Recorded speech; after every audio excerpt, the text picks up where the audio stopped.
So we've got a V10 R8, and that will be starting in the second place on the grid. But on pole position, we're going to have the Lamborghini of Marc Basseng. He, alongside Stefan Rossina, will be piloting this number 24 machine. And again, a very similar engine, but a different chassis and a different challenges for the engineers to deal with, John. Yes, I mean, it is very much an Audi engineered car these days. Lamborghini is part of the VW Audi group, of course, and they've brought great engineering continuity to Lamborghini, and the two cars quite different in visual aspects and different in mechanical layout in terms of the suspension, but the engine is part of that family, and it delivers very good horsepower, and it's extremely drivable. And here's the MP4 12C, which will be started by Alvaro Parent. This one, a 3.8 litre V8 twin-turbo McLaren, which has had its teething troubles mainly last year. This year it's been pretty reliable, producing 500 brake horsepower, and has powered the McLaren to 4th place on the grid then for this race coming up today. But Alvaro Parent and Sebastien Loeb really need to find... I mean, I call it luck. You disagree that it's about luck, but that start incident in Slovakia, for example, they got sandwiched at the first corner. Nothing they could do. Well, Sebastien Loeb, an outstanding motorsport competitor in anything he's done. I mean, Pikes Peak decimated the hill climb record there in North America. How many world championships and world rallying, and coming into motor racing, but his motor racing experience is not as great as those around him. And in Slovakia in turn one, he just found himself caught in a rock and a hard place, and where more experienced drivers might have read that situation either earlier or possibly better. And that's why I say, bad luck, good luck. It's very much within the control of the driver or of the team, and certainly reading what's about to happen. I mean, here we've got a relatively short run up to turn one, which in normal dry circumstances is flat out. It's just a kink. But immediately you're through it, you're on the brakes, and you're having to get the car stable and settled for turn two and then turn three. So all that comes down to driver experience and just simply reading what's going on around you. Now, other people say, oh, it was bad luck. Well, I was told by one of my former team bosses that bad luck is something that's in the control of all of the team, and you try to mitigate it with every possible piece of experience. 15-second board being held aloft then, and it's great to see that the Zero BMW is making its way to the end of the pit lane, so we will get a start from Caca Bueno, although he'll have to go once everyone else has headed off on the start of the race, as we go on board with Wolfgang Reip at the wheel of his Nissan. This is on board with Alvaro Parent, starting in 4th position. There you can see the gap where that BMW should have been, as we wait for the green flag lap to get underway. And we think most of these cars are on wet tyres. There may be one or two out there who have gambled on slicks. That'll be something to keep an eye out for in the rest of the race. I think that the initial judgment I'm looking for is to see, is there any spray coming off the rear of these cars when they get up to racing speed? And I suspect there's not going to be a huge amount of it, and that's going to be the issue that teams are going to have to address, because once you get this race underway, and if the rain, which still is falling, but it's not say, the level that we saw on Saturday, but there you get a view of the circuit up through turns 2 and turn 3, and that's slick, and that's the worst situation for everybody who's starting. Here's a look at the grid then. On pole position, it'll be Marc Basseng starting alongside Edward Sandstrom on the front row. Oliver Jarvis making his FIA GT Series debut will be starting in 3rd place. Michael Ammermuller, great qualifying performance from him. He'll be in 5th place. 6th place BMW won't be there. Van Thor, championship leaders, only managed 7th position. Dusseldorp and Ordonez starting in 9th and 10th position, but that Nissan will have to take a drive-through penalty for an engine change. Jelmer Berman in 11th. Watch for him climbing up the order. Same can be true of Duncan Taffy in 13th position. Harry Prochik, 2nd in Pro-Am Championship, will start in 15th place on the grid. Wolfgang Reip ahead of Mike Parisi, who had a terrible qualifying session. He's looking forward to flying through at the start of the race with Philippe Sledecka and Martin Matska, another newcomer to the series, at the back of the grid. 10 series debutants this weekend, driver-wise, because we've also got Attila Abreu out there in the 21 BMW Sports Trophy Team Brazil car. He replaces Ricardo Zonta, who's racing in his native Brazil. We've also got Hubert Hoopt and Martin Matska together in the number 3 HDP Gravity Charouz car. Actually, Hubert Hoopt isn't the debutant, is he? He did the last race in Slovakia in the Gentleman's Trophy. But Jelmer Berman is going to be one to watch, I think. There you can see Caca Bueno sitting at the wheel, and he will be released pretty promptly as we get ready for this rolling start that will start the 1 hour race. It's a mandatory pit stop window. Vincent Boss on the left there, and Nicky Melnoff on the right, having a little chat. But yeah, 10-minute pit stop window between 25 minutes and 35 minutes into this 1 hour race. And I think we've got a new race director for this weekend, Alain Adam, who's usually working with the World Touring Car Championship, and they're very hot on rolling starts here. Basseng and Sandstrom were ordered to go and see him so that he could fully explain what he wanted from the rolling starts. Stephane Ortelli watches on. But through the final corner they come on the green flag lap. We're about to get racing in the 5th round of the championship. It's the qualifying race about to start here at Navarra. Marc Basseng on pole in the Lamborghini, Sandstrom second in the Audi as the lights go green. It's a good start from Alvaro Parent, pulling towards the outside on the run down to the first corner. Parent's going to take the lead here. Fantastic start from the Portuguese driver. Basseng gets shuffled back.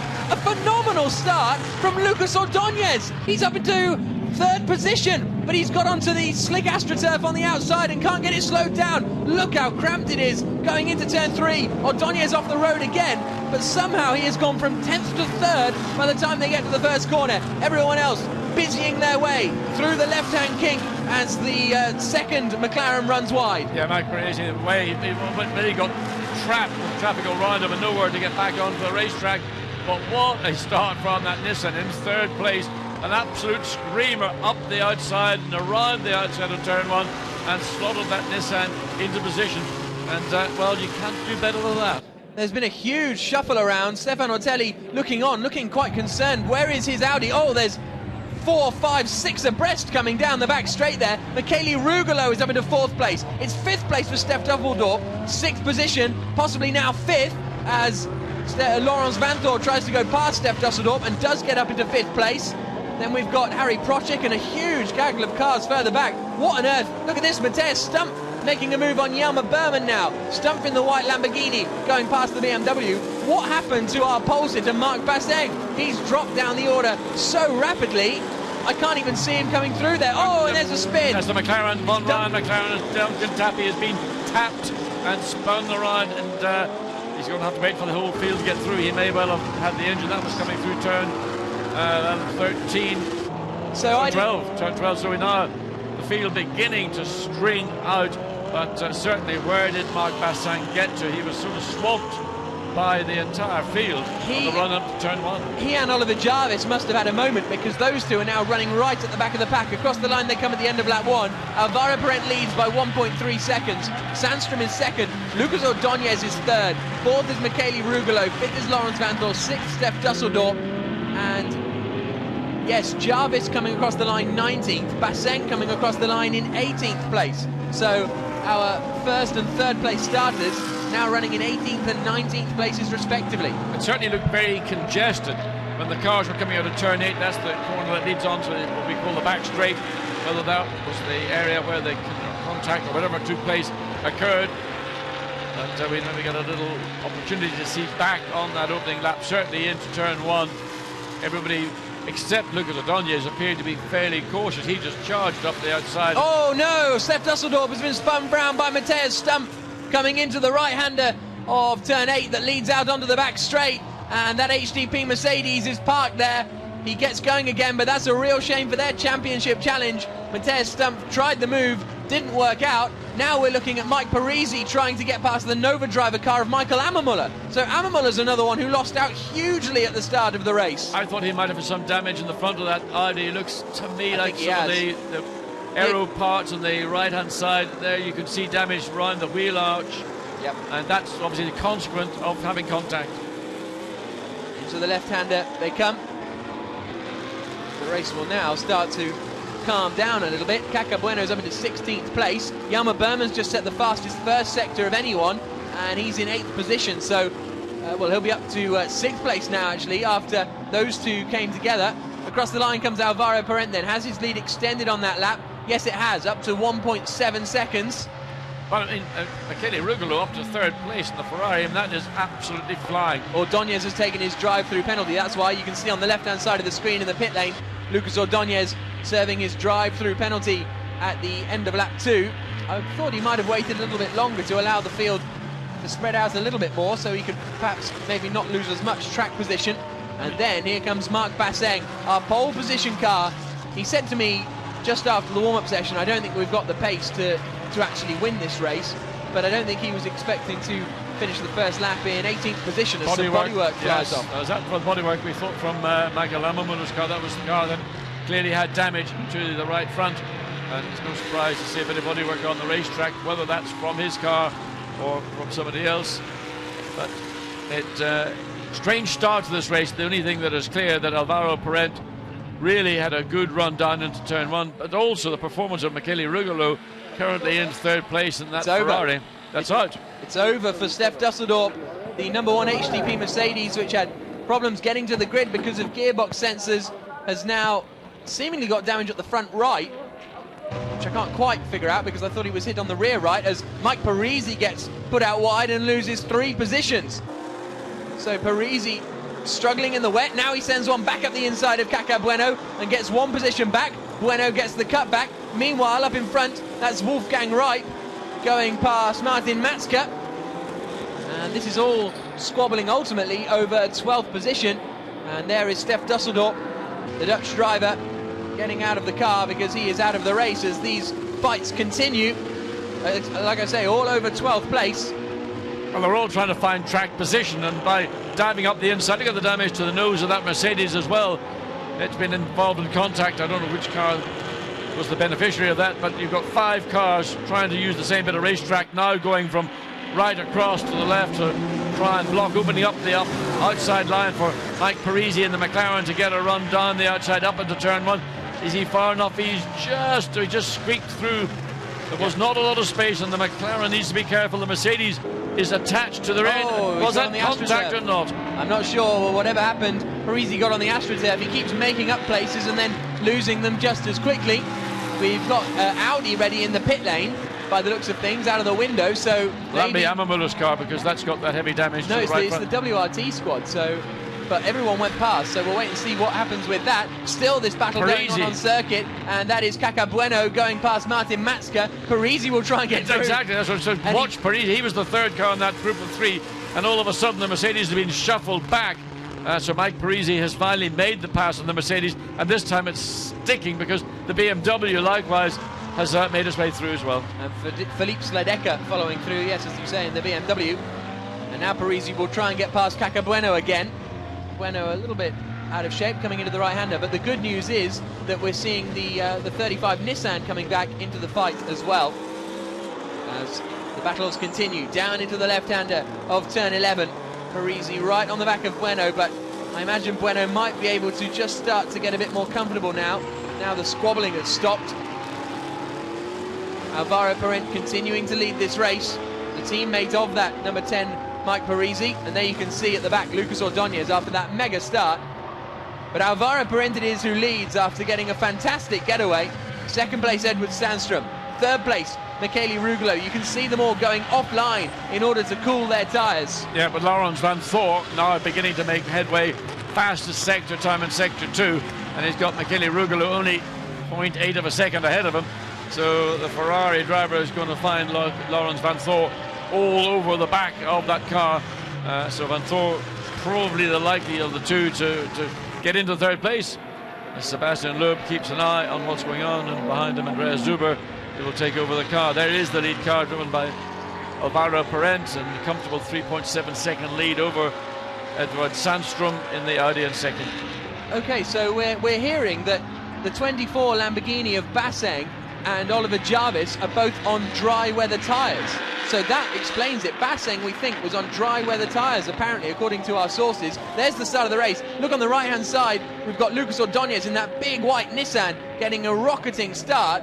Everyone else struggling as they come into the first corner. Well, Parent's got the job done. The reason why the cars on the left-hand side of the grid got the advantage is, if that was the case, if that was the case, that we saw the Lamborghini at Blancpain starting on those slick tyres, then everybody on the right-hand side was going to be backed up, because Blancpain could not take the risk of trying to get through turn 1 and then into turn 2 and 3, simply because there was no grip. And it was the people on the left-hand side, and we see Alvaro Parent doing a brilliant job of just going down the left-hand side, staying wide in turn 1. And look at that, well, there's a bit of a smile. We don't often get a smile from Sebastien Loeb, but there we see it. But everybody now who is on that wet tyre, looking for the damp or the wettest part of the racetrack, they want to try, if possible, to string out their race until that pit lane opens in what will be another 15 or so minutes, rather than having to come in and go on to slicks and then having to come back in again and do the driver change. Now, the handy thing having Blancpain and Jarvis out there on the circuit is that Rugolo gets onto the... Oh, yeah. He just ran the curbing on the outside of turn 2, and consequently an easy overtake for Laurens van Thor. That's just what you want, a driver to make that pass available to you. So he's now up to third place, so it's Audi in third, and second place with Edvard Sandström. But there's it's about 1.5 seconds gap between what there is Edvard Sandström, there is now Laurens van Thor. So that battle is going to be engaged very shortly as well. So can Van Thor take away second place? He also runs the curb coming up into turn 8, and car just got a little bit, you could just see it was edgy, but the gap between first and second now 4.2.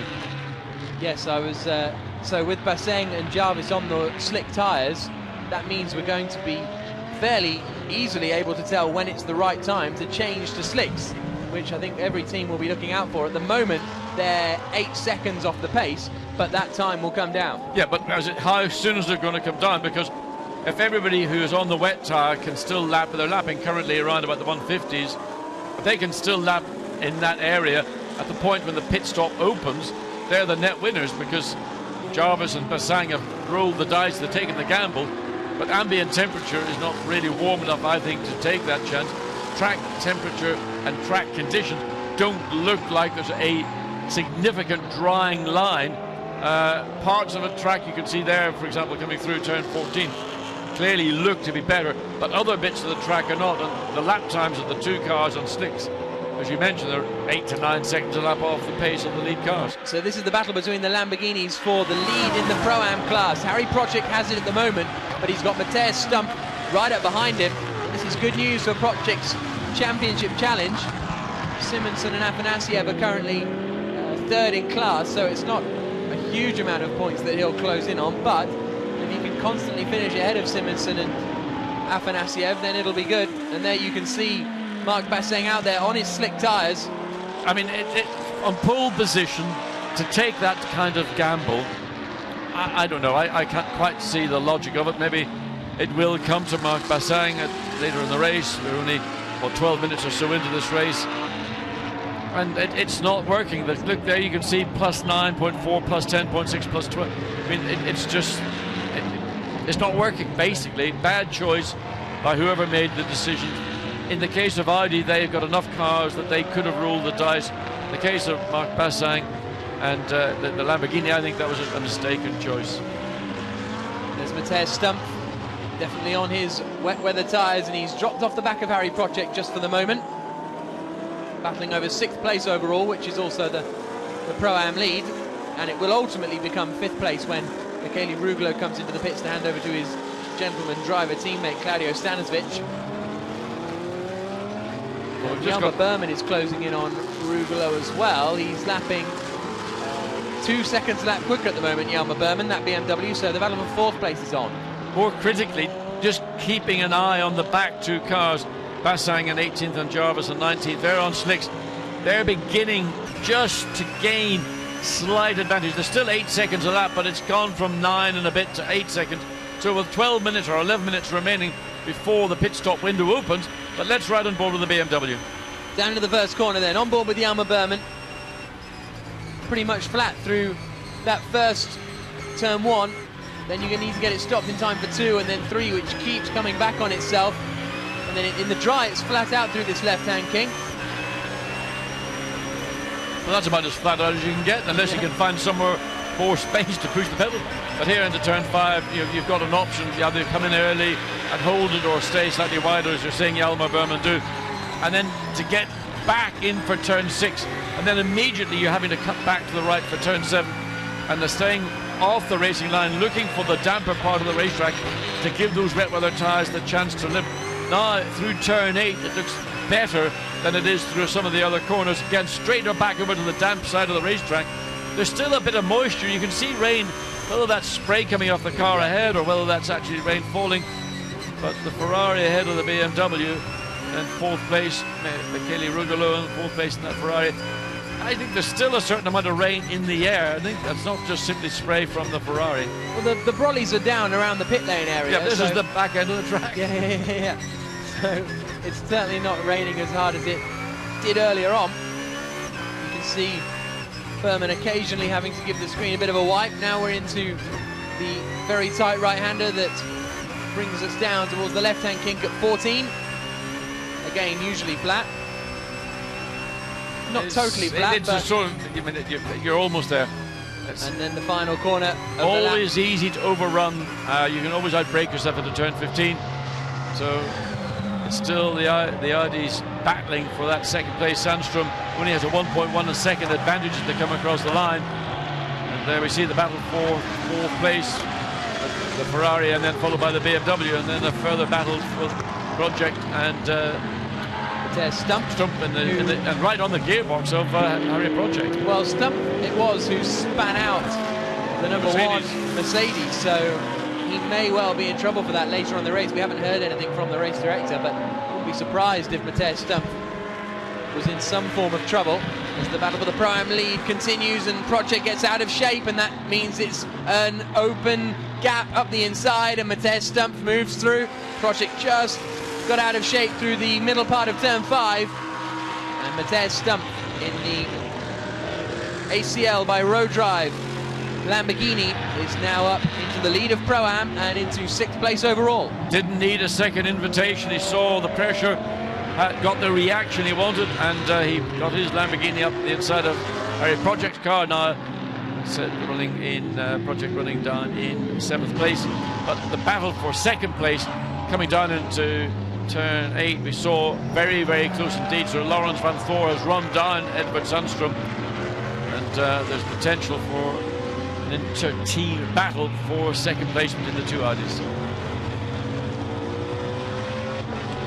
Here is Lucas Ordonez continuing his charge back after his drive-through penalty. So currently in 16th place, trying to get past Martin Matzker in front of him, who's in 15th place. And it's the battle for 7th place in the Pro-Am class. See how slippery it is still around the back. That's through turns 9, 10, 11, into turn 11, the left-hand corner. Really struggling to get traction, and that's on what you would call the wet tyre. So while we're seeing, well, in fact, those two cars on slick tyres have started to drop back at time, but I think that the back end of the track is still suffering from a light rainfall. We're not seeing it happening here on the pit straight. Donne wondering whether we're going to see these two cars. 11 is the Van Thor car in 3rd place, 13 Edward Sandstrom in 2nd. Gap is less than the second, 8/10 of a second, but I mean, in effect, time is irrelevant. It's now about who can force the issue, and I would imagine Laurens van Thor thinks that he is going to be the hunter who's going to get that scalp for 2nd place. It's going to be very interesting to see, because the question is going to be at the pit stop window in 7 minutes time, do you put your car onto slick tyres? Because if you keep them on wets and then have to make a pit stop later on, that will harm your chances. But this is the battle for 2nd place overall, but effectively the lead of the championship. Ortelli, that man there, and Van Thor in car number 11 have a considerable advantage over Stipler and Sandstrom, but Stipler and Sandstrom have been strong this season, and they are in 2nd place, 19 points behind. So it's very important for Stipler and Sandstrom to keep ahead of Stephane Ortelli and Laurens van Thor here today. So they come through the left-hander. It's just interesting the way that both Audis, watching Sandstrom, slightly different exit to turn 14. Laurens van Thor, the second of the two Audis, keeping his car a little bit tighter to try and get the better line through turn 15 and get the exit. Gap coming across 6 point. The 0.6 of a second. I was going to say 6.6 seconds behind the leader, Laurens van Voor, but 0.6 behind Edvard Sandström. So it may well be that Van Voor, all he can hope to do is just put pressure on the Swedish driver and force an issue, which he was able to do with the Ferrari a couple of 3 laps earlier up at turn 2. Jelmer Berman has moved up into 4th place on that last lap. He's got past Michele Rugolo, and Matej Stumpf is right with them as well. So that's a nice little battle going on over 4th place. And Oliver Jarvis, we can see in the WRT in front of these two, is about to get lapped because he's still out there on the slick tyres. And there he is going wide down at turn 8. He will move out of the way, no doubt, to let his WRT teammates go past down the back straight. It's going to be a little bit tight going into the hairpin, but Jarvis will get right off the throttle and move out of the way, no problems there. 5 minutes to go before the pit stop window. Vincent Voss watching on, Frank Stippler behind. And I'll tell you, the gamble of starting on slicks has not paid off because Marc Bassang has finally got into a 1:57. That's still 7.5 seconds behind the pace of the lead car, Alvaro Parent. And the pit stop window will be open in 5 minutes, so the mathematics are quite clear. And the judgment, with hindsight, was also clear. Bearing in mind ambient temperature, track temperature, the nature of the circuit, bad decision by Marc Bassang's team. And maybe in the case of Oliver Jarvis, because they've got so many cars, they could afford to roll the dice, but at the end of the day, it was still the wrong decision. But it'll be slick tyres at the pit stops, do you think? Well, you might say that, but the drivers may not agree. I think the drivers are going to say at the minute the balance of performance still lies with the wet weather tyre. The best lap that we've seen from Marc Bassang now, he's done a 1:56.6, so clearly track conditions are beginning finally to improve. We're almost 20 minutes into this 1 hour race. It's taken 20 minutes to get to a point where you're lapping within 6 seconds. In fact, it's 7 seconds with Alvaro Parent, even in the improving conditions on the wet weather tyre. He's now done a 1:49.9. So there's 7 seconds still between the lap of a slick tyre and a wet weather tyre. 5 minutes, or what's 3 minutes now, 4 minutes before the pit window opens. It's a question of whether the lead car will come in at the earliest opportunity, or in my view, keep him out for as long as possible and then make a judgment. You've got a 10-minute window to make that judgment in. When you get to, well, the pit stop window opening at 25 minutes into this race, by the time you get to 35 minutes, those extra 10 minutes might be the time then to put on the slick tyre, but not to come in at the earliest time and then decide which set of tyres. So I imagine the lead cars are going to hang out until the last possible moment, and then they've got the best opportunity to make the tyre judgment. We've just seen Oliver Jarvis continuing to be lapped, this time by Berman, Rugolo and Stumpf. And it is Michele Rugolo and Matej Stumpf doing battle here over 5th place. Stumpf looks up the inside in the Lamborghini and slides through. And just watching Stumpf, he's done 2 good passes. Once there we saw on Rugolo, and that was coming into turn 13. He's got through, and Rugolo thinks he might have a chance to come back. He's trying to down the outside, get the better exit off turn 15. But Stumpf did a good job. He did it in Harry Project. He forced the error there. As we go back to this battle now for 2nd place, and team boss Vincent Voss, well, the mind, I'm sure, is wondering what's going to go on. You can see Van Voor slid the car through turn 2, trying to pressurize Edvard Sandström, but the phlegmatic Swede ain't going to have any of it. And, well, Rugolo hasn't given up on that battle that we've been watching for 5th place. He's just lost that 5th place to Stumpf in the Lamborghini, but I think he feels he could have it back again. 5 seconds is now the difference. Bassang has just done a 1:55.9 on that last lap, so the pace is coming to the slick tyres eventually. Far too late for those two, but it's making it look more and more likely that if you stay out for another 10 minutes or so, slick tyres will be the way to go. You got it. It's going to be a late call for all these leading cars, and look, Laurens van Voor right. You couldn't get any closer to without swapping paint with your teammate. So just very careful through these sequence of lefts around the back of the circuit, out of turn 11 down into turn 12. Again, using the curb, but on the wet weather tyre you can get away with it. As we see Duncan Tappy now trying to come back. Remember, he was spun out very early in the races. Lucas Ordóñez goes the long way around in turn 5, and can he make it stick? Can he get... No, I think Duncan Tappy... Well, yeah, Duncan Tappy's really battling with the Mercedes, trying to get around the Mercedes. And Lucas Ordóñez is doing all he can to get past both. That is the slick shod Lamborghini getting out of the way of the two Audis that are going to be absolutely nose to tail as they come across the line now. So it's Stanstrom in the red-winged Audi, it's Vanthor in the white-winged Audi, and it's Vanthor who is leading the championship, and he's going to try and go around the outside at turn 1. Laurence Vanthor, can he get past into second place? He can. What a phenomenal move, but Stanstrom still has the inside line coming into 3 and holds the place. But what a daring attempt from Vanthor. And what good. Look at Vincent Voss pulling his hair out. Oh, sorry, Vincent, you don't have any to pull out. Maybe that's the reason. Look, Vanthor back behind Edvard Sandstrom, battling into turn 5. And I mean, these two drivers are going at it again. I mean, there's no paint being swapped at the minute, but this is a real drag it out knuckle fight between the two Audi drivers. Sandstrom knows that really to keep his championships alive, they have got to finish ahead of Vanthor and Ortelli this weekend. There's Stippler behind. He's Sandstrom's teammate. Down the back straight they come. The pit window has now opened, and of course that could give an advantage. Audi are going to have to decide here, because there will be an optimum time to make the pit stop, and they can only give that optimum time to one of their two teams, one of their two cars. So that'll be a decision for Voss and Pierre Dieudonné to make.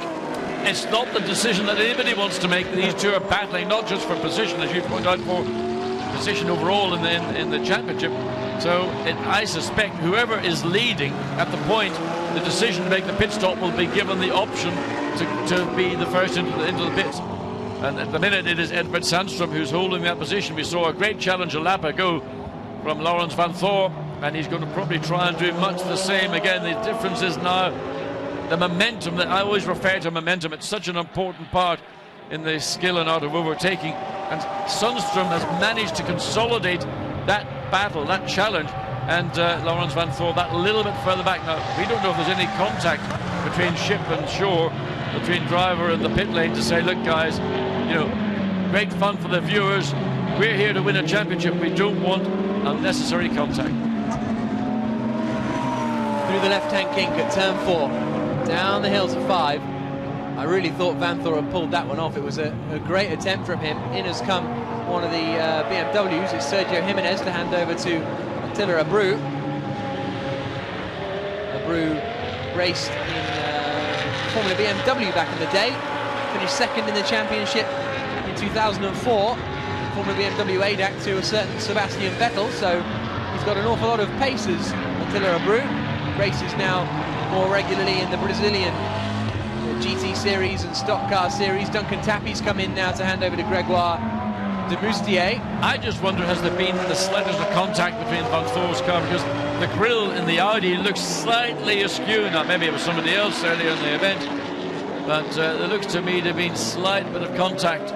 So Laurence Vanthor running now just really in the tyre tracks of Edvard Sundstrom, as we see people now getting prepared for the pit stops. But this battle here, I suspect they're going to be amongst the last to come in, as is the race leader. We've seen little over 9.1 second advantage. Alvaro Perez enjoying, he's having a lovely Sunday afternoon. Here's what occurred a couple of laps just a moment ago. Yep, Vanthor pulled out and tried to use his pace because he could take the wider line. He didn't have to lift off as much for the first corner. It looked as though, well clear. Yeah, it looked at this point like he got the job done, because he's definitely in front there, but on board with Sandstrom as he braked later. Directly inside to go back into that second position. Well, the grille on Vanthor's car at that point was here he square. comes. Oh, not quite close enough. I thought there was going to be a bit of a touch there between the two teammates as they go past the McLaren that is now in the hands of Duncan Tappy. My apologies, the starting entry list appears to have been altered a little bit in the case of Tappy and de Moustier. It was de Moustier who did that first stint, but here we're watching the battle between the Audis. What is Basseng up to? Jarvis is coming to the pits. Basseng on that last lap did 2 minutes, but he was getting out of the way of traffic. So that'll be very interesting. Audi in the pits. Will they decide to put this Audi that's coming first onto slicks or wets? That's the big question as they do the tyre change. Out into the pit lane we go as the two lead battles go on. Well, the best time that we're seeing from a car on slicks is Marc Bessang, 1:55.9. And on the basis that you believe it's no longer going to be any rain, all you're going to do is wait for the track to dry out. It would be, I still think, a difficult decision to make, because with the ambient low, track temperature low, the track hasn't really delivered up as quickly as those that are on the slicks. And on the inside, can he do it? Not quite close enough, but he's managed to push Sandstrom a little bit wide. But still, Vanthor unable to make the move past. Again, the wide difference line between Sandstrom coming out of turn 14 live for Vanthor, trying to make the cutback, gets a better drive off turn 15. And you can see how he ran up to the tail, now right under the rear wing. He's going to make a move, he's going to have to cut out to the left, and again, go the long way along. Can he get far enough alongside? He can't. Sandstrom just still has got that enough. In fact, Laurens Vanthor backed out of it marginally earlier to start preparations for other parts. He's going to try and maybe get a run out of here, turn 3. Could he even dare to go alongside and get up the inside into turn 5? That's another option. As Sandstrom, damage. And off has gone Aman Ibrahim in the BMW, and he's on the circuit. Will this bring out the safety car? Potentially. We'll have to wait and see. He's lost that. Where is that? That's into the first corner. Streaming, whether he was in turn 1. He may have been involved in a battle, but he's not. He's topped and tailed the car. He's damaged the nose and the tail of it. So we'll hopefully maybe get a little glimpse of that. If we see this battle that's waging between Vanthor and Sandstrom, there is the BMW driver out of the car. He's going to be disappointed. We don't know the cause of it, but Vanthor again uses that very late turn to try and get cut up the inside as they go into the long turn 10, which actually blends. It's a double sort of apex corner, again staying out to try the cut back out of turn 11, then the short sprint down to turn 12. But really, unless you're alongside the car, you have to accept that you can't make any move. So it sounds as though most teams are making slicks ready in the pit lane. Here's the look from Vanthor. Almost a touch between them, but I think they got away with it. Still no contact between these two. This is only the battle for second place, by the way. Alvaro Parentis still out in the lead of this one. Here comes Vanthor up the inside into the final corner. Sandstrom sees it coming, swings wide, bounces over the curbs to try and get the grip back, and they're going to be absolutely wheel to wheel. These are our first and second place men in the championship. Across the line they come. Vanthor has half a car length's advantage. There's yellow flags, so there's nothing Sandstrom can do. Exactly, and this is up into turn 1. The BMW somewhere on the outside of the inside. We couldn't quite get a view of that. But Laurens Vanthor has worked very, very hard indeed, and he's got it all done into turn 15. And now that he's ahead of Edward Sandstrom, you would expect to see Laurens Vanthor begin to ease away. But we've got only 3 minutes of this pit lane window open. So these two cars are going to have to make it into the pits very, very quickly. Whether they do it at the end of this lap, which I think is probably what they're going to have to do, because they're only halfway round, and I don't think they'll have enough time to complete this lap and another lap before the pit stop would actually, the window would be closed. So both these Audis are going to be coming in. Whether the McLaren will be able to get another lap or not will require another calculation, but the gap between leader and second is 13 seconds as we go on board. This is a replay of what we saw Laurens Vanthor and Sandstrom get up to. There is the drive from Vanthor on the left of the picture. Sandstrom trying to come back, but by this stage Laurens Vanthor had it, and Sandstrom had just had to fall back in line through turn 1. He had to back off because of the yellow flags, and there you can see slick tyres ready in the pit lane. We got wets. No, they're mounted on wets. Yes, yeah. It's a tyre, not a tyre and rim. Yeah. So out of the pit lane comes the number 10 machine. Andreas Zuber on board, and the race leader has come into the pits actually. And the two Audis had no choice to come in. So this is going to be an absolute pit stop race between the two factions at WRT. This is going to be very interesting. As they come down, they pass Alvaro Parent, our race leader, who's in there, handing over to Sebastien Loeb. This is going to be very, very interesting indeed. Into the pits they come. So it's Van Thor stops and Ortelli opens the door. Now Sundstrom stops and Frank Stippler does the same thing. So a battle between there. We see Ortelli getting into the car. We see Sundstrom helping Frank Stippler into the car. New sticker slicks going on. Best lap, last lap from, just trying to have a look and see what we've got. Here comes Bassang. And look, the 13 car's got back out in front. So it's Frank Stippler who's got back out in front of Stephane Ortelli. So the positions swap around. And we got Sebastien Loeb, just saw him literally going out of shot as the two Audis leave the pit lane. So the gap between first and second has reduced during those pit stops. But we've seen a change of position in the pit lane between these two Audis. Frank Stippler and Stephane Ortelli runs way wide. And he needs to be careful. Those slick tyres on a wet track, especially sticker tyres, are going to be tricky until you get the film as a part of the releasing agent from the tyre. When it comes out of the tyre mould, gets rubbed off. As we figured, everyone coming into the pits then at the last possible opportunity pretty much. And once they all come back through, we'll try and figure out exactly what has happened in there as far as the order is concerned and the Pro-Am standings as well. But there is our race leader, Sebastien Loeb.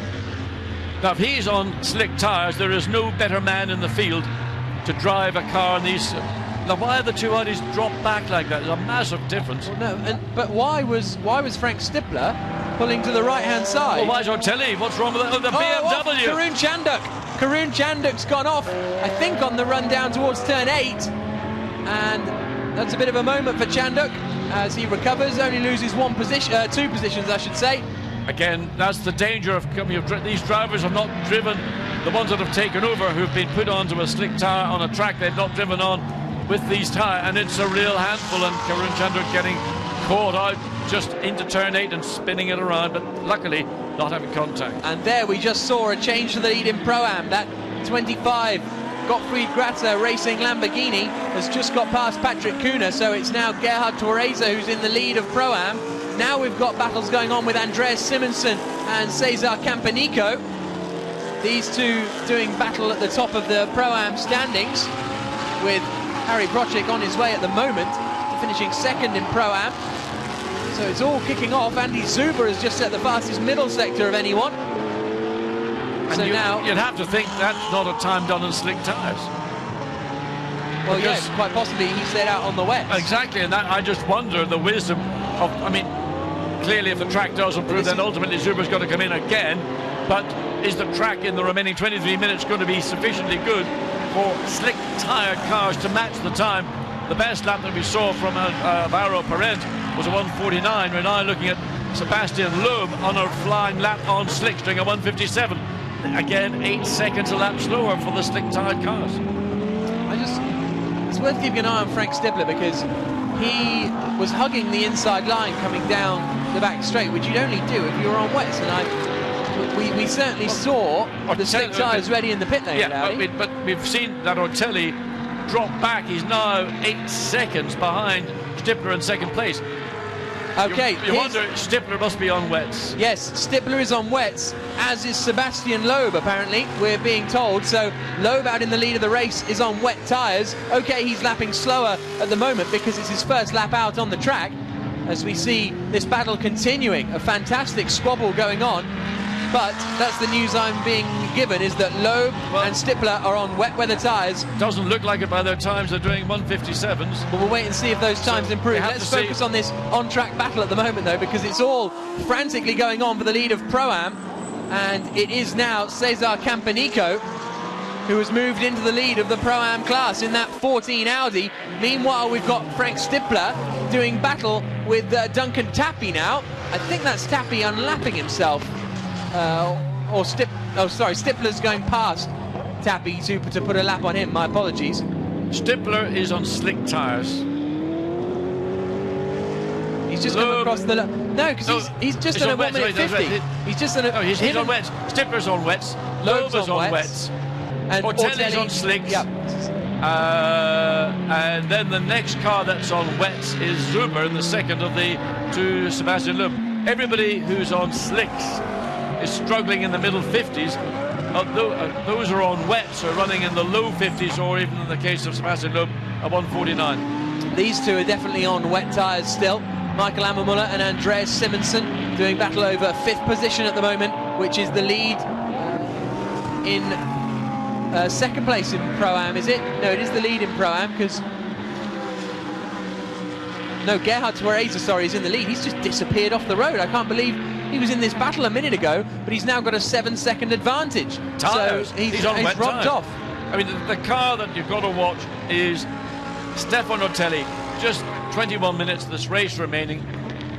He is, what, 13 seconds behind 2nd place, 22 seconds behind Sebastien Loeb in the lead. Now, his lap time's not going to drop significantly, but if you get down to 10 minutes to go, what will the gap be, and then how much can he rein in? It still looks to me as if the wet tyre choice, and Sebastien Loeb is just on the fastest 2nd sector on those wet weather tyres. As long as he can keep those tyres alive, he's going to be pretty much unchallenged. The nearest challenger to him is Frank Stifler in 2nd place, and at the minute Loeb has got the advantage. Here's the continuing battle then. Cesar Campanico, the Portuguese driver for the Portuguese Nova driver squad, heading Andreas Simonsen. Nova driver currently 3rd in the standings, quite a long way behind the Mercedes, so they're not really in the championship battle. They're involved in it, but they're the outsiders, whereas Andreas Simonsen currently leading the championship, but he knows that his main championship rival is a couple of positions ahead, and as a result, this would bring down the points by some 4 points, I think, so the gap would just be 4 points at the top of the Pro-Am standings going into tomorrow's main race, which will be quite entertaining. Gerhard Twareza's just done the fastest final sector of anyone. That's an impressive performance. Now, what have we got going on here? All sorts, by the looks of things. It's Attila Abreu at the head of this queue, and behind him is Alex Buncombe, and now in front of him is Alex Buncombe as he gets up the inside. This is all over 13th position, believe it or not. So it's 13th place for Buncombe, 14th place for Abreu, 15th place for Tappy in the McLaren, and 16th place now for Hubert Hoped in the Mercedes. So Duncan Tappy needs to be careful. The damaged Mercedes is looking to find a way past the McLaren, but what was clear is Alex Buncombe gained the advantage. Alex's last lap was a 1:58, and again that looks like a wet weather tired car. So we go back to Athanasius,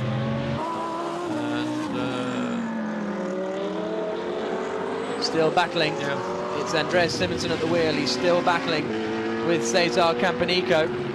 And Stephane Ortelli actually is in danger of losing 3rd place here to Gerhard Twareza. Not in class though, but Twareza's lapping 6 seconds quicker than Ortelli. So he's flying. He is flying. He's just tearing up the racetrack, literally, as Stephane Ortelli is sitting there just waiting to get on the power. And you can just see the difference in drive. Now, in a straight line, the two cars got very similar performances, but headlamps flashing from the Lamborghini saying, I've got the momentum, but more importantly, I've got the grip, and I need to get past you as quickly as possible. Here comes Andreas Simonsen again then across the line. Is he going to be able to get past this time going into turn 1? Looks to the outside to try and go around the outside of Campanico and pulls it off. Good stuff from Andreas Simonsen, the Swedish driver who won overall last time in Slovakia ring. And here comes the battle for 3rd place. Through goes Gerhard Twareza. Yeah, I mean, just simply, he's got wet tyres, Ortelli's on the slicks, and even Ortelli's last lap, a 1:55, nothing he can do about it. And Twareza's lap, 1:49.5. So, I mean, it's just simply, Ortelli is a sitting duck for everybody coming behind. You've got Campanico, who's now going to be a further 10 seconds back from this battle for what was 3rd place, now it's 4th place, will become a 4th place battle. And we've got 17 minutes of the race remaining. You can see Duncan Tappy at the wheel now, and they are actually, if you remember, I was saying it was Duncan Tappy for the start of the race, and Von Ryan are now actually under investigation for not starting with their designated starting driver. So that explains that whole kerfuffle. But here's our race leader, Sebastien Loeb, leading the way. He's looking to take his 3rd qualifying race win of the season, and that would be his 3rd win in 5 qualifying races. They haven't been able to get anywhere near that ultimately in the main races. Nevertheless, it'll be a great start for tomorrow, and it will see Loeb start on pole position again. They won the qualifying race at Navarra and at Slovakia last time out. Blue flags being waved in general, because here's Gerhard Twareza making his way past up into third place. A really strong performance. Yes, they're on wets and other cars are on slicks, but nevertheless there are quite a few cars out there still on the wet weather tyres. Now that Simonson's got past that Audi, he's beginning to pull away, second in class. So that means the gap would only come down by 2 points in the Pro-Am Championship. But at the moment, Sebastien Loeb has got an 11.1 second lead up at the front, ahead of Frank Stippler. Yes, and there's nothing that Frank Stippler is able to do. I mean, the current lap times are within 2 or 3 tenths of a second of each other, but Loeb clearly reveling in these conditions which of course are very similar to that he would know from his days in rallying, and the BMW is shaking, rattling and rolling as it comes onto the pit straight right. The pressure behind on the Brazilian BMW. This is for 10th place. Karun Chandok with Alain Coder behind. Well, I've seen Karun get it all wrong in turn 8 when he had that spin, just simply going out on the set of slick tyres, but now getting the confidence and being able to defend. But the Brazilian BMW looks to me to be the one that's got the momentum, and it's waiting to see whether Karun is going to respond. But the second, it still wobbles around a lot. It did that coming onto pit straight, and it seemingly does it coming out of turn 4. Up into the left-hander then at 6. Chandok holding that 10th position at the moment. We've only got less than 15 minutes remaining here. Coder trying to find the inside line.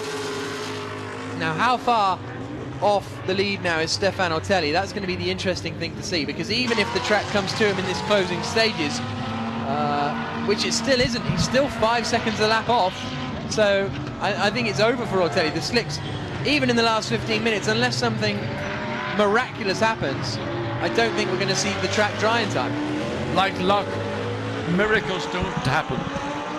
It was a bad call, that's all you can say. And Coder goes down the inside, makes the pass on, well, trying to get back again, and he's on the inside. So Karun Chandok, using all that experience from talking about being a racing driver and the experience of being one. So good race going on with these two BMWs. And at this time, yeah, the Brazil car, well, and side by side, I mean, at least they're not hitting each other, which is, and this time Karun has got to put the brakes on because he was getting squeezed coming into turn 14, and now dropping back that little bit. So, well, Karun's had his race on this lap, so he'll be not dissatisfied, but obviously starting on slicks did catch him out, and the Brazil BMW now pulls away. So that's over the 10th place for Alain Coder, which is 5th place in class. A lot of Pro-Am drivers getting involved, and also I think a shout out for Claudio Stanovic, who's still running in 8th position. I'm not sure which tyres he's on, because he's doing 1 minute 54s, so actually he must be on the wet tyres, because he won't have the pace to do similar times to the dry. As we now see Ortelli doing battle with Attila Abreu. Oh, and look at the outside, the Mercedes coming into the... And this is actually, Abreu is a backmarker here, being lapped, but Andreas Simonsen is now right up behind Stephane Ortelli and looking to take that 4th place away. And he will do, because he again is somebody who's on the wet weather tyre. Ortelli's last lap actually was a 1:54, which is the quickest lap. Again, you can see the back of the car shimmying as it turned through the exit of 14, but Simonsen can get up the inside of the Mercedes. He's got the traction, and nothing Stephane Ortelli is able to do about it. Maybe straight line performance, the Audi's got the slight advantage. He may try to make a move up the outside, but that's been covered by the Mercedes, and pretty much everything is looking good. A little bit of rain just noticed on that up corner, the camera up into turns 1 and 2. As the car runs wide just on the exit of turn 2, that might be the consequence. There we're now seeing a bit more rain actually has begun to fall, because I think Sebastien Loeb put the wipers on the McLaren. He paid for them, he's going to use them. That's good news for the guys on wet tyres, such as Loeb and Stippler, but it's bad news for those who've gone for the gamble for slicks, such as our championship leaders, Stephane Ortelli and Laurens Vanthoor. The other interesting thing is, Ortelli keeps losing these positions, which we keep saying doesn't matter because it's not in class and etc, but let's not forget, this forms the grid for tomorrow's, for the main race later today. What are we doing tomorrow? I'm going home. But this decides the grid for the main race later today. So it doesn't matter who Ortelli loses the places to, he's dropping further and further back on the grid. So let's see how much grip Loeb has got out there. So up the straight, flat out through turn one. Well, was he? No, he was off the front actually, and he's really, remember, on wet weather tyres, where a track is about 70% dry, but with the rain falling, it's coming back. But he effectively has probably got not a huge amount of tread remaining on those wet weather tyres. You've got just over 10 minutes in this race to go, and he's beginning to have to fight the car to keep the car in control going through turn 5. So he's enjoyed those wet weather tyres when the track was in that sort of slow drying phase. Now that rain is beginning to fall, albeit not particularly heavily, but it's keeping the track sufficiently damp. Those wet weather tyres are probably pretty much, not much of the tread block is remaining. So he's finding himself probably in a situation now where his lap times are going to start to get slower, and it's the Lamborghini in third place. It's just driving 49.6 against Sebastien Loeb's 151.1. Lamborghini 34 seconds behind the race leader. We're on board here with Sebastien Loeb. I mean, could we see a shock finish for potentially second place? It would be unlikely, but certainly a great drive. Now into the pits has come the BMW, and they're slicks changing off the tyres. and putting wets on. Yeah, quite possibly, because the brollies are up with less than 10 minutes to go here in Navarra. On board we go again with Loeb. He's got Steve Doherty up in front that he's about to come and lap, but he's still comfortably out in the lead of this race. Just need to keep an eye to see if there is any reduction in the lap time due to the change in track condition. 151.1 was his last lap, well, about 3/10 of a lap slower, so it's almost academic. But you can see the wipers on that car being Audi not concerned about the rain on the windscreen. As we look at Frank Stippler looking for every bit of damp track, he's in the same situation on a wet weather tyre getting low on tread, and in effect becoming almost like a sort of a slightly more like a slick tyre than a wet weather tyre, but the lap time still favouring. But this is the car that's the quickest car on the track right now, well, just by a second on that last lap. Third place Lamborghini. Fantastic performance Superb from drive. Gerhard Torreza. Really impressive stuff. But the big news could be Stephane Ortelli and Laurens Vanthoor, because if the rain comes down, they are going to lose so much more time, and might even, if it came down heavily, have to pit again for wet tyres, which would see them drop so far back. Campanico is only 2 seconds behind Ortelli, and he's running in the 52s on a wet tyre. Ortelli's running 54s on a slick tyre.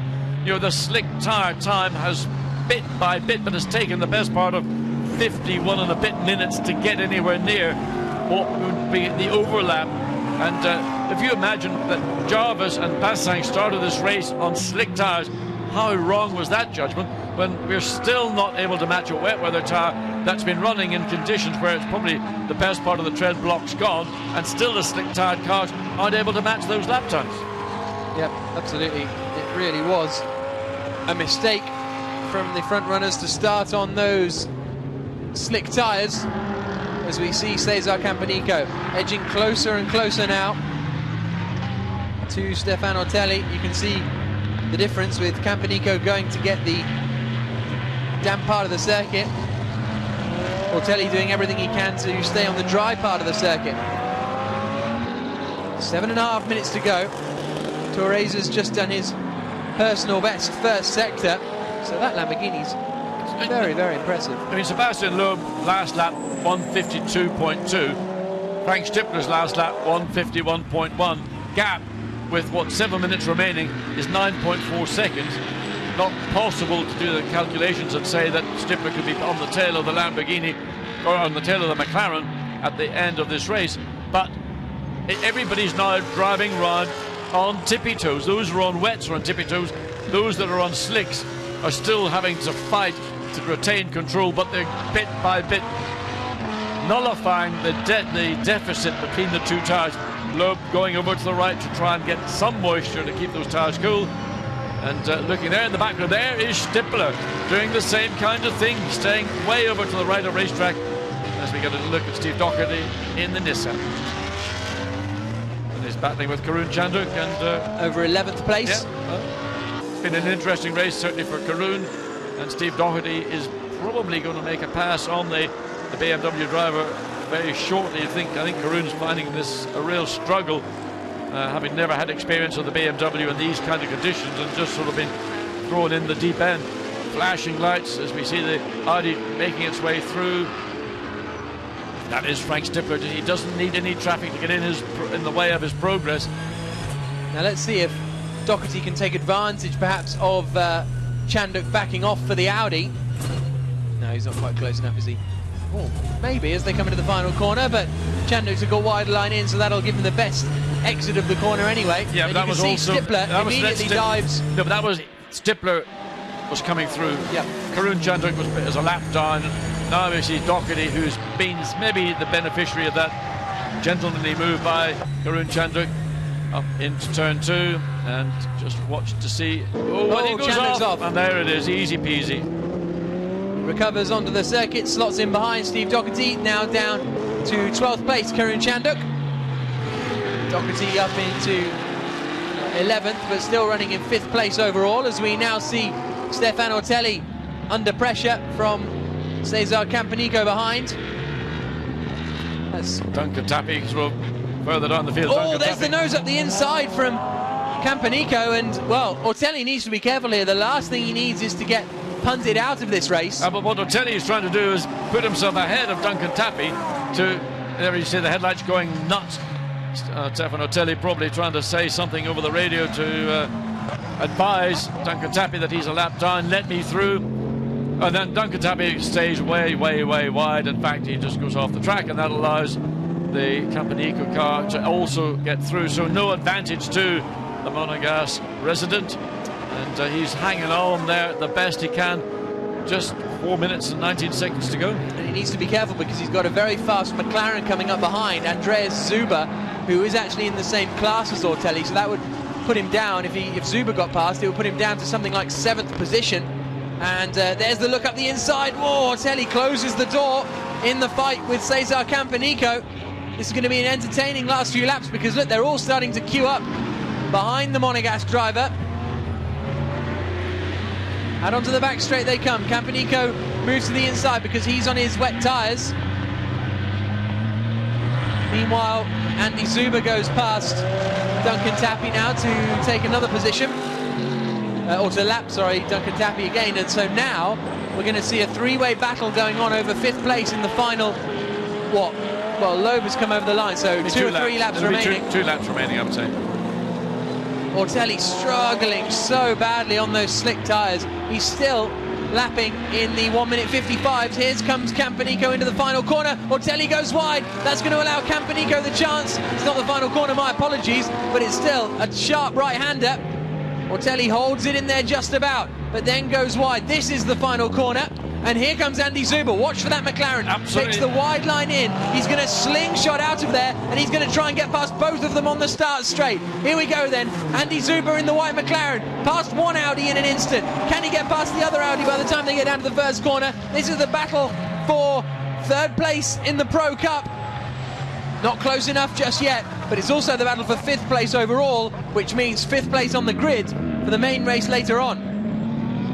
Well, that's been an unexpected intrusion into this private Audi battle, and Andy Zuber's done a great job trying to through turn 4, trying to put the McLaren up the inside of the Audi.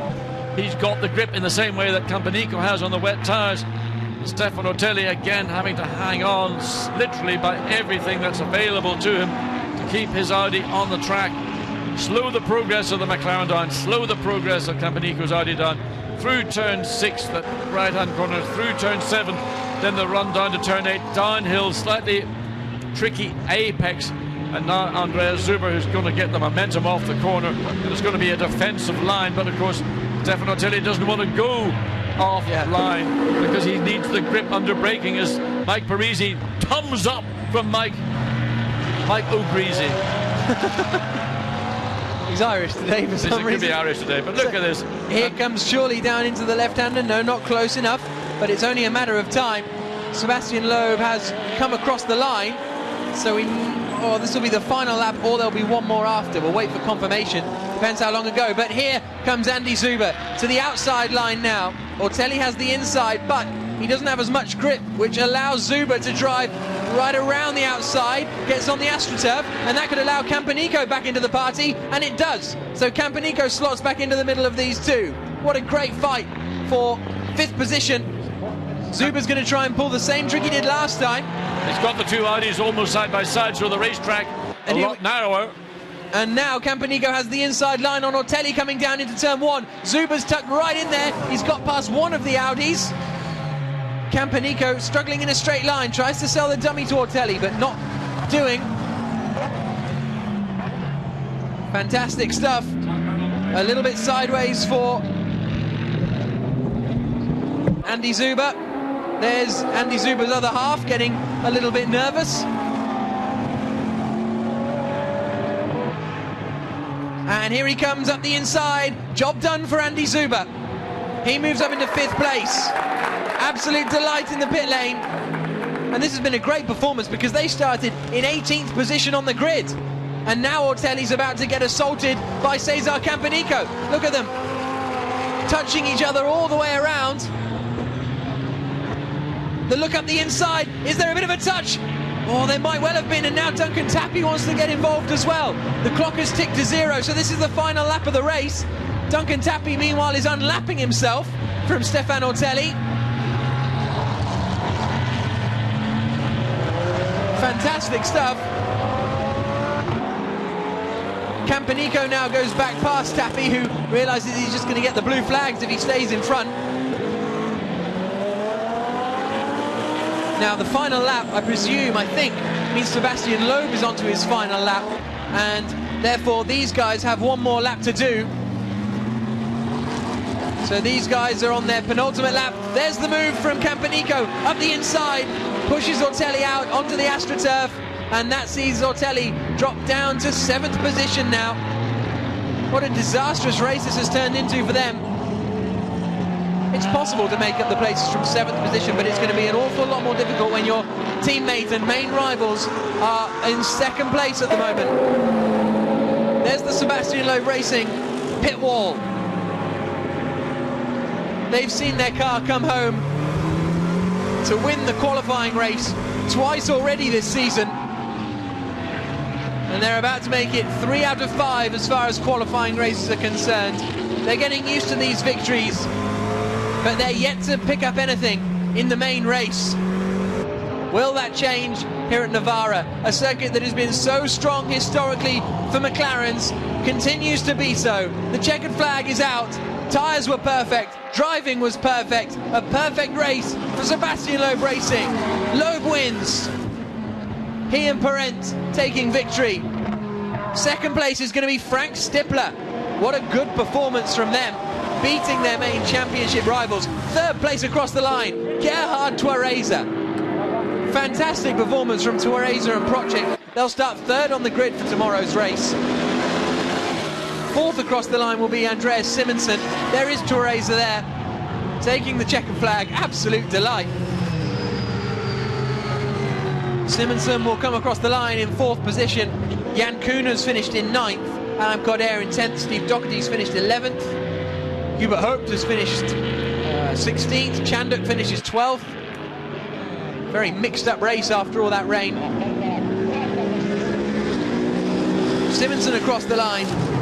He finishes 4th and 2nd in Pro-Am, so that Pro-Am battle is going to run and run. It's fantastic stuff.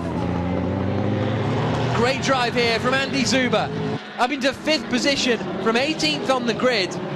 He and Mike Parisi have performed very strongly. They told me they'd have the race pace after a disastrous qualifying, and they were absolutely spot on. Across the line comes Stephane Ortelli. 7th place for him. And it's going to be very interesting to talk to them in the break between our two races about what, who, when and why they made that tyre decision. It seemed like the right way to go. There's our Gentleman Trophy winner across the line, Claudio Stanišić, finishing in 8th place overall, which is a very impressive performance. after Michele Rugolo put in a mega start to finish the first lap in third position, I think it was. And there is our pole sitter. 15th place, Stephane Ortelli and Marc Basseng. They're ones to talk to as well, if I'm brave enough to ask them why on earth they started on the slick tyres when everyone else around them was starting on wets. An elongated final lap, wasn't it? There were cars coming across the finish line all over the place. But once again, Sebastien Loeb and Alvaro Perret prove they've got the raw pace. And it's been such a shame this season that they haven't ended up being title contenders, because they have the pace to be title contenders. It's just not working out for them. And he needs to go down to the end of the pit lane there, Seb. Down to Parc Fermé.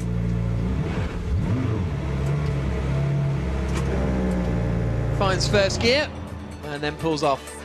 Here's a look at the results after the qualifying race. This will then be the grid for the main race coming up later. Sebastien Loeb Racing taking the win. Loeb and Perret in first position. Stippler and Sandstrom finishing in second place. And a fantastic performance from Gerhard Torres and Harry Poschek to finish in third position and winning the Pro-Am class. Claudio Stanišić and Michele Rugolo finishing 8th overall, winning the Gentleman's Trophy. But look at that, championship leaders Ortelli and Vanthor only finishing in 7th position. Further down, we had the 35 Nissan. Despite serving a drive-through penalty, Bunker Ordonez managed to finish in 13th position. Marc Basseng and Stephane Ortelli, pole sitters, finished in 15th position. Mermanov and Jarvis started third on the grid. They finished in 18th place. Alan Day and Aman Ibrahim were retirements. So there's Sebastien Loeb giving a wave to the fans up on the top of the main pit lane here. The helmet comes off. And we'll be talking to him, no doubt, in a few moments' time. There's our second place car. Frank Stippler.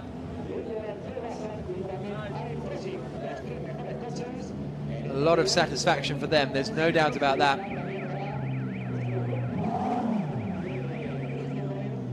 Eight points for the win for Sebastien Loeb Racing. 6 points for second place, 4 points for third place. But we can now hear from our race winner, Sebastien Loeb. He's in the pit lane with John Watson. Sebastien, congratulations, third qualifying race win. Yeah, that's good, but never a race win, so hopefully this afternoon will be better than last time. But I'm happy with the performance of the car. It was some good strategy also from the team. We stayed all the race with wet tire, I think a lot. Used some slicks sometime, and it was a mistake. So no, it was a great race for us. Alvaro took a great start like every time, and I could keep the lead. Sebastien, today, were you a racing driver or are you still a rally driver in these conditions? Maybe a bit of both. It's for sure, it's very slippery, and you have to control the slide a lot of time, but still it's different. It's racing, the car is different, it's a track, so more racing driver. Where was the co-driver saying 5 left, 9 right? In the radio. The engineer told me, good rhythm, it's okay, good gap, no problem. So. Well done, thank you. Great to hear from Sebastien Loeb, and he's absolutely spot on about Perret's starts. Slovakia, he managed to go 9th to 3rd in the qualifying race. Here he's pulled off 4th to the lead at the first corner. There is Frank Stippler, and we can hear from him now after finishing in 2nd position, another man who stayed out on the wets. Frank, congratulations. Somebody in the pits was looking after you today, making that choice for the wets for your stint. It was a very last-minute decision. The slicks were there already, and it was just on the edge, I think. Fortunately, it began to rain slightly, drizzling mid of the stint, so we survived with the rain tires, at least. Without that kind of wind, we didn't have today. It was just the right decision, and it's always a question of good luck as well. And welcome points. Congratulations. Thank you. So that means that Frank Stippler and Edward Sandstrom close the gap in on Stephane Ortelli and Laurens Vanthor. It's still 16 points, but there's still 25 points up for grabs this afternoon. And then, of course, we've got the final round of the season in Baku. So it's going to be a fascinating race this afternoon, no doubt about that. Nicky Mermanov is now 3rd in the championship standings. As far as teams are concerned, Belgian Audi club are in command, but Sebastien Loeb Racing are coming into it. Now that they're starting to get those points finishes, they are starting to close in at the top of the championship. Make sure you join us later on for the main race here from the Slovakia ring. But for now, thank you very much for joining myself, Jack Nicholls, and John Watson. We'll see you later on.